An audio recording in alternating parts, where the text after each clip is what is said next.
Sampai saat ini, belum ada penelitian yang mengatakan bahwa batas maksimal sesar hanya boleh dilakukan 10 kali. Nah, itu belum ada. Jadi, belum ada angka pastinya ya untuk melahirkan secara sesar. Tetapi, yang paling penting untuk moms ketahui adalah potensi komplikasi yang mungkin muncul setiap kali pada saat moms melakukan operasi. Dalam hal ini, khususnya sesar. Secara umum, resiko dilakukan operasi lebih dari 1 kali itu memang ada beberapa hal. Yang pertama, misalnya terjadinya perlengketan. Jadi, perlengketan itu antara organ rahim dengan organ sekitarnya. Organ sekitarnya itu ada usus, ada juga kandung kemih. Nah, itu yang paling sering memang terjadi perlengketan dengan rahim. Atau bisa juga rahim itu melengket dengan dinding perut bagian dalam. Kalau moms sudah misalnya udah 2 kali sesar, atau misalnya 3 kali sesar, jadi lebih dari 2, itu moms tidak disarankan untuk melahirkan normal lagi ya. Jadi, apabila moms mendengar, oh itu ada tetangga saya, atau ada saudara saya, atau ada teman saya yang sudah 2 kali sesar, terus nanti ini hamil yang ketiga, dia mau melahirkan secara normal,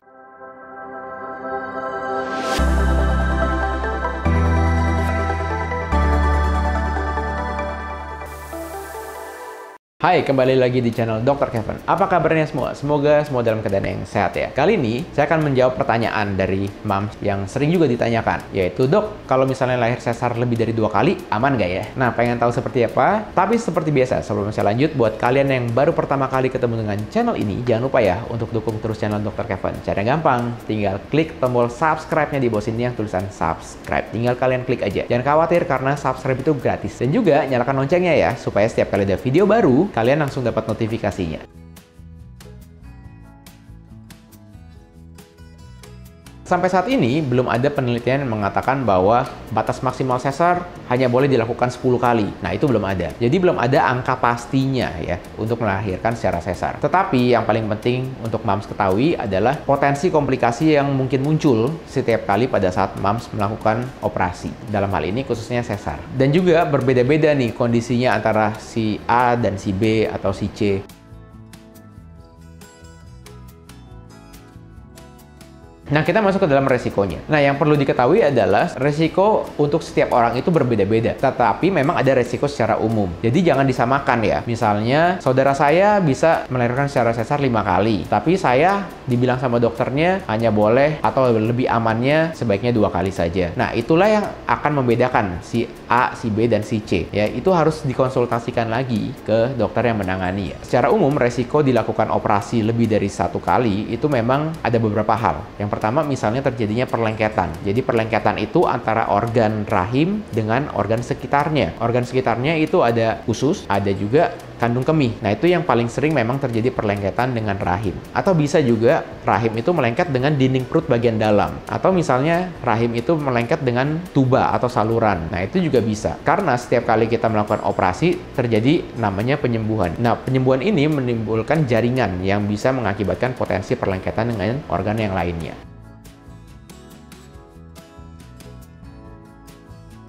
Komplikasi selanjutnya bisa juga menimbulkan masalah pada plasenta pada kehamilan berikutnya. Misalnya ada namanya plasenta previa, yaitu kelainan letak plasenta, atau misalnya plasenta akreta, misalnya plasenta yang lebih lengket. Nah, itu juga bisa terjadi pada saat kehamilan moms berikutnya. Nah, hal yang lain yang mungkin timbul adalah terjadinya perdarahan nih pada saat moms sedang hamil di berikutnya, atau misalnya pada saat setelah selesai operasi. Selain itu, yang namanya operasi itu tidak luput dari namanya resiko untuk terjadinya infeksi. Karena yang namanya operasi itu kan nanti di black tuh dibuka perutnya. Nah, itu bisa juga nih menimbulkan infeksi yang terjadi akibat kuman-kuman yang masuk. Namun, moms juga jangan khawatir ya, untuk resiko terjadi infeksi atau misalnya terjadi perdarahan atau resiko terjadinya cedera ke organ-organ sekitarnya, itu semua sudah kita usahakan seminimal mungkin. Karena yang namanya operasi, pasti sterilitas itu sangat diutamakan. Jadi sebelum moms untuk dioperasi pun pasti akan dicuci bersih dulu nih daerah yang akan dioperasi. Dan juga peralatan, nanti antibiotik yang akan diberikan, itu semua sudah dilakukan secara steril. Komplikasi itu tidak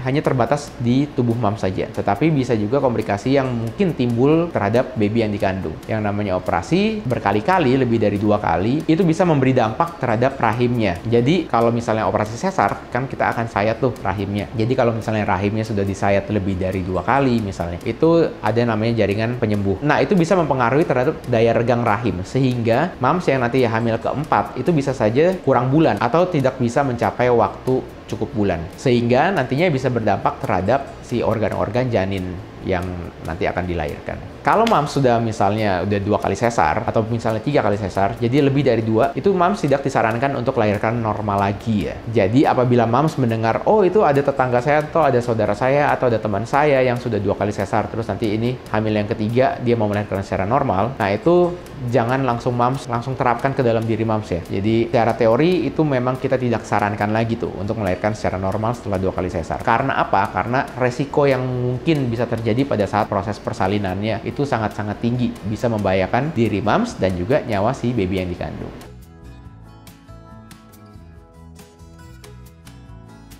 Nah, ini ada beberapa tips untuk mams yang ingin melahirkan sesar lebih dari 2 kali. Jadi, mams juga harus mengetahui ya faktor resikonya apa saja, dan juga mams penting untuk menanyakan ke dokternya, yaitu pada saat mams dioperasi yang sebelum-sebelumnya, mams tanyakan bagaimana dengan kondisi rahim mams, apakah sudah tipis atau masih tebal. Meskipun nanti pada saat mams hamil lagi, itu mams juga harus menanyakan ke dokternya apakah rahimnya masih tebal atau tidak, karena itu bisa diukur melalui USG ya. Jadi, apabila rahim mams masih tebal, itu masih bisa tuh kita pantau terus. Oke, sekian dulu konten Dr. Kevin kali ini. Jangan lupa untuk dukung terus channel ini dengan cara klik tombol like, comment, subscribe, serta share video ini ke semua sosial media kamu supaya video ini dapat tersebar luas dan bermanfaat.